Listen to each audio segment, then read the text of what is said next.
few years ago, I felt like I was stuck in a rut. So I decided to follow in the footsteps of the great American philosopher, Morgan Spurlock, and try something new for 30 days. The idea is actually pretty simple. Think about something you've always wanted to add to your life and try it for the next 30 days. It turns out 30 days is just about the right amount of time to add a new habit or subtract a habit, like watching the news, from your life. There's a few things that I learned while doing these 30-day challenges. The first was, instead of the months flying by forgotten, the time was much more memorable. This was part of a challenge I did to take a picture every day for a month, and I remember exactly where I was and what I was doing that day. I also noticed that as I started to do more and harder 30-day challenges, my self-confidence grew. I went from desk-dwelling computer nerd to the kind of guy who bikes to work for fun. Even last year, I ended up hiking up Mount Kilimanjaro, the highest mountain in Africa. I would never have been that adventurous before I started my 30-day challenges. I also figured out that if you really want something badly enough, you can do anything for 30 days. Have you ever wanted to write a novel? Every November, tens of thousands of people try to write their own 50,000-word novel from scratch in 30 days. It turns out, all you have to do is write 1,667 words a day for a month. So I did.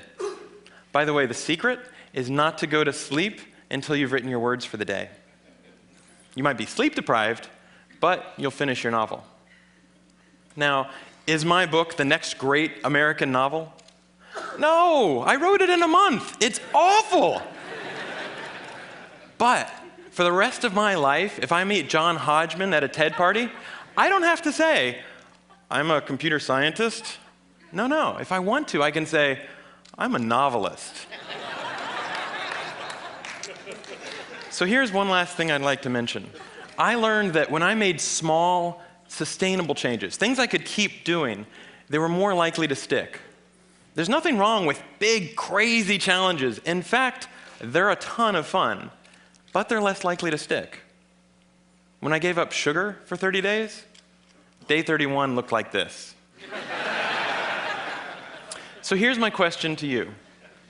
What are you waiting for? I guarantee you the next 30 days are going to pass whether you like it or not.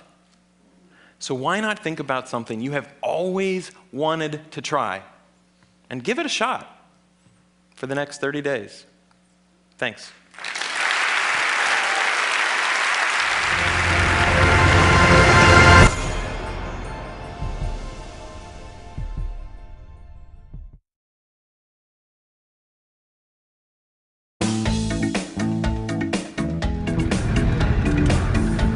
Thank you to everyone that took the time to vote for us on the Mazda Rebels Hub. We've been humbled by the support that we've received, and the Mazda grant is going to make a huge difference. The grant is going to support 3 major projects, both getting Peak out there to the community. It's going to support a hospital in Kenya to deliver eye care immediately, and a bakery which is going to provide employment and a sustainable way of delivering eye care into the future. We're really excited about sharing these different projects.